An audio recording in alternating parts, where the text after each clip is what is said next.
আসসালামু আলাইকুম ভিউয়ার্স, প্রতিনিয়তের মতো আজকেও একটি নতুন সার্কুলার নিয়ে হাজির হলাম। শ্রম ও কর্মসংস্থান মন্ত্রণালয় প্রশাসন শাখায় নতুন একটি সার্কুলার প্রকাশ হয়েছে এবং সার্কুলারটি আপনারা স্ক্রিনে দেখতে পাচ্ছেন 25শে আগস্ট 2025-এ প্রকাশিত হয়েছে। খুব রিসেন্ট একটি সার্কুলার। এই সার্কুলারে কি পদ রয়েছে, কি যোগ্যতা আপনারা আবেদন করতে পারবেন এর বিস্তারিত এই ভিডিওতে আমি তুলে ধরবো। তাই ভিডিওটি না টেনে সম্পূর্ণ দেখুন। আর যারা আমার চ্যানেল এখনো সাবস্ক্রাইব করেন নাই, নতুন নিয়োগ বিজ্ঞপ্তি সম্পর্কিত ভিডিও এবং বিভিন্ন টিপস এবং ট্রিক্স পেতে অবশ্যই চ্যানেলটি সাবস্ক্রাইব করে রাখুন। তো আমরা নিচ থেকে পোস্টগুলো দেখার চেষ্টা করি। প্রথমে যে আমরা নিচের পোস্টটি দেখতে পাচ্ছি, অফিস সহায়ক 20 গ্রেডের বেতন স্কেল দেখতে পাচ্ছেন ৮,২৫০ থেকে 20,০১০ টাকা।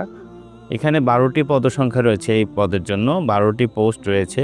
কোনো স্বীকৃত বোর্ড হতে মাধ্যমিক স্কুল সার্টিফিকেট বা সমান পরীক্ষা উত্তীর্ণ হলে, এসএসসি পাস করলে আপনারা এই পদে আবেদন করতে পারবেন। এছাড়া 3 নম্বর পদটি অফিস সহকারী কাম কম্পিউটার মুদ্রা অক্ষরিক 16 গ্রেডের ১৩০০ থেকে 22,৪৯০ এর বেসিক বেতন। এখানে পদসংখ্যা 1টি এবং পাশের যোগ্যতা দেখেন, কোনো স্বীকৃত বোর্ড হতে উচ্চ মাধ্যমিক সার্টিফিকেট বা সমমানের পরীক্ষা অর্থাৎ এইচএসসি পাস করলে এই পদে আপনারা আবেদন করতে পারবেন। এছাড়াও কিছু যোগ্যতা চেয়েছে কম্পিউটার বিষয়ক। আমরা দেখি কম্পিউটার প্রশিক্ষণপ্রাপ্ত, কম্পিউটার মুদ্রা অক্ষরে গতি বাংলায় 20 এবং ইংরেজিতে 20 গতি টাইপিং স্পিড থাকতে হবে। এছাড়া ওয়ার্ড প্রসেসিং, ইমেল, ফ্যাক্স ইত্যাদি পরিচালনায় দক্ষ থাকতে হবে এ পদে আবেদন করতে গেলে। আপনাদের যে যোগ্যতাগুলো লাগবে এটি। এরপরে যদি আমরা 2 নম্বর পদটি দেখি, কম্পিউটার অপারেটর 13 গ্রেডের বেতন স্কেল 11,000 থেকে 26,590। 3টি পদসংখ্যা, এখানে 3টি পদে আবেদন করতে পারবেন আপনারা।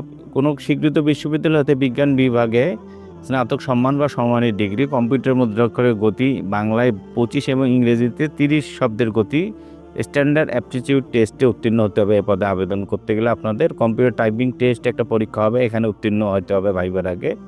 তো তারপরে 1 নম্বর পদটি দেখেন, মুদ্রাক্ষরিক কাম কম্পিউটার অপারেটর 13 গ্রেডের 11,000 থেকে 26,590 বেসিক। এখানে পদসংখ্যা 9টি। কোনো স্বীকৃত বিশ্ববিদ্যালয়তে স্নাতক বা সমমানের ডিগ্রি, মানে যে কোনো বিষয়ে আপনারা অনার্স কমপ্লিট করলে আবেদন করতে পারবেন, অনার্স বা ডিগ্রি কমপ্লিট করলে আবেদন করতে পারবেন এই পদে। এছাড়া কম্পিউটার প্রশিক্ষণপ্রাপ্ত, সাতলিপিতে ইংরেজিতে 70 এবং বাংলায় 45 শব্দের গতি থাকতে হবে। কম্পিউটার মুদ্রা অক্ষরিকে ইংরেজিতে 30 এবং বাংলায় 25 গতি থাকতে হবে। এছাড়া ওয়ার্ড প্রসেসিং সহ ইমেল, ফ্যাক্স ইত্যাদি পরিচালনায় দক্ষতা থাকতে হবে এ পদে আবেদন করার জন্য। তো আমরা এরপরে যদি দেখি, বয়সসীমাটি 1 আগস্ট 2025 অনুযায়ী 18 থেকে 30 বছর হতে হবে এবং বিভাগীয় প্রার্থীদের ক্ষেত্রে 40 বছর শিথিলযোগ্য বলেছে 1 এবং 3 নম্বর পদের ক্ষেত্রে।